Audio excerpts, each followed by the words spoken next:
आज हम उन सबसे महत्वपूर्ण पहलुओं पर चर्चा करेंगे जो आपको अपने लिए सही म्यूचुअल फंड चुनने में मदद करेंगे। किसी भी फंड में निवेश करने से पहले यह महत्वपूर्ण है कि आप पहले अपने वित्तीय लक्ष्यों को पहचानें। लक्ष्य की पहचान करने से आपको यह समझने में मदद मिलेगी कि आपको किस एसेट क्लास में और कितना निवेश करना है। इसके अलावा यह भी तय करना मददगार होगा कि आपको किस निवेश क्षितिज की आवश्यकता है। सभी श्रेणियों और योजनाओं में से आपको केवल उन श्रेणियों या योजनाओं को चुनना होगा जिनका निवेश उद्देश्य हो, जो आपके वित्तीय लक्ष्यों के अनुकूल हो और आपकी जोखिम उठाने की क्षमता से मेल खाता हो। यदि आपका वित्तीय लक्ष्य अल्पकालिक है और पूंजी सुरक्षा आपकी सर्वोच्च प्राथमिकता है, तो उचित औसत परिपक्वता वाले डेट फंड की तलाश करना सही विकल्प होगा। हालांकि यदि आपका वित्तीय लक्ष्य लंबी अवधि के लिए निवेश करके धन अर्जित करना है, तो आपके लिए पूंजी वृद्धि को अपने निवेश उद्देश्य के रूप में रखने वाले फंड सही होंगे। इसके अलावा इन व्यापक श्रेणियों में उपश्रेणियां हैं। सही उपश्रेणी चुनना महत्वपूर्ण है। इसलिए हमारा मानना है कि जब इक्विटी म्यूचुअल फंड की बात आती है, तो large cap, mid cap, small cap और फ्लेक्सी कैप इक्विटी समर्पित म्यूचुअल फंड के पूरे स्पेक्ट्रम को कवर करने के लिए पर्याप्त हैं। डेट के मामले में लिक्विड फंड, कम अवधि के फंड, शॉर्ट ड्यूरेशन फंड और गिल्ट फंड आपकी अधिकांश आवश्यकताओं को पूरा करने के लिए पर्याप्त से अधिक हैं। हाइब्रिड फंड का उपयोग रूढ़िवादी निवेशकों द्वारा इक्विटी एक्सपोजर लेने के लिए किया जाना चाहिए। हाइब्रिड फंड में आक्रामक hybrid, dynamic asset allocation balanced advantage fund और मल्टी एसेट एलोकेशन फंड पर्याप्त से अधिक हैं।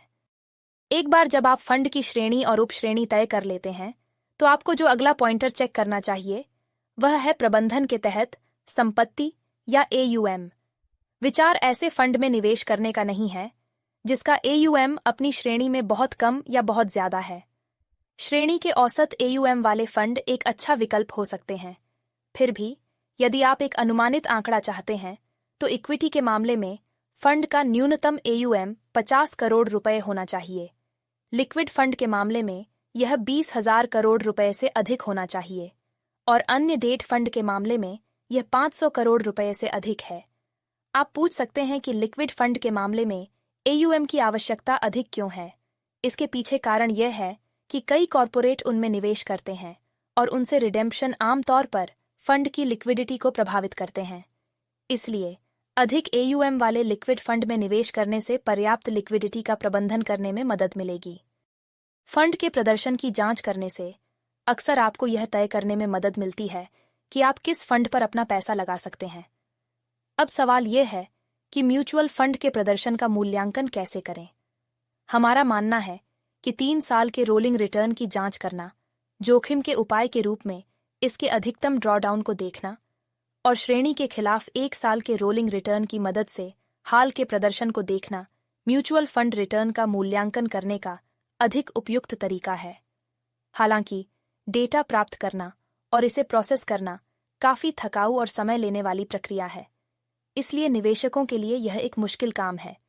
इसलिए आप केवल इस आधार पर फंड का चयन कर सकते हैं कि फंड शॉर्ट टर्म के साथ साथ लॉन्ग टर्म में अपने बेंचमार्क को मात देने में सक्षम है या नहीं।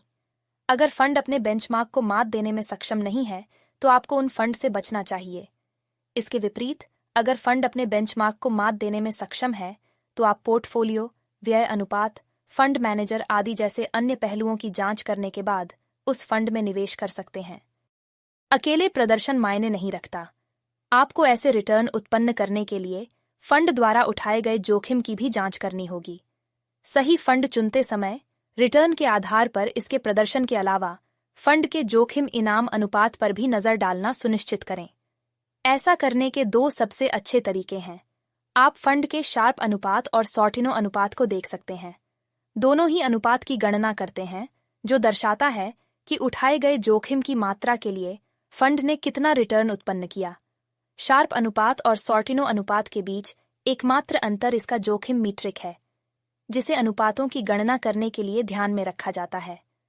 शार्प अनुपात मानक विचलन का उपयोग करता है, जबकि सॉर्टिनो अनुपात उनके संबंधित जोखिम मीट्रिक के रूप में नकारात्मक विचलन का उपयोग करता है।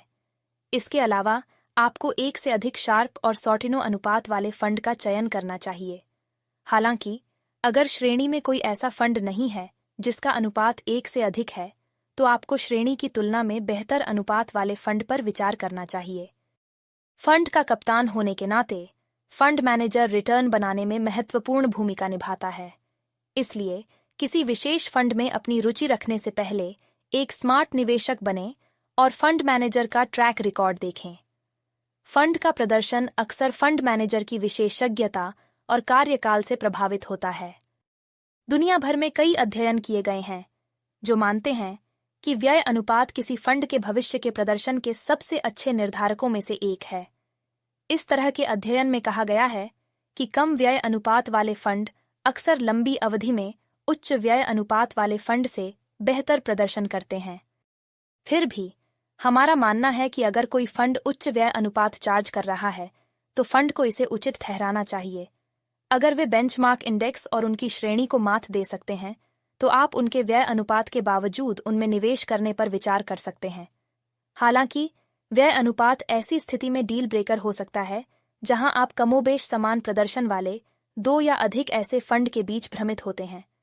ऐसी स्थिति में आपको सबसे कम व्यय अनुपात वाले फंड चुनने चाहिए। इस वीडियो को देखने के लिए, समय देने के लिए धन्यवाद। हम हमेशा फाइनेंशियल वीडियो लाने की कोशिश करते हैं जो एक निवेशक को उनकी उम्मीदों के मुताबिक कमाने में मदद करेंगे। इसलिए कृपया इन वीडियो को सब्सक्राइब करें, लाइक करें और शेयर करें और अधिक अपडेट के लिए हमसे जुड़े रहें। धन्यवाद।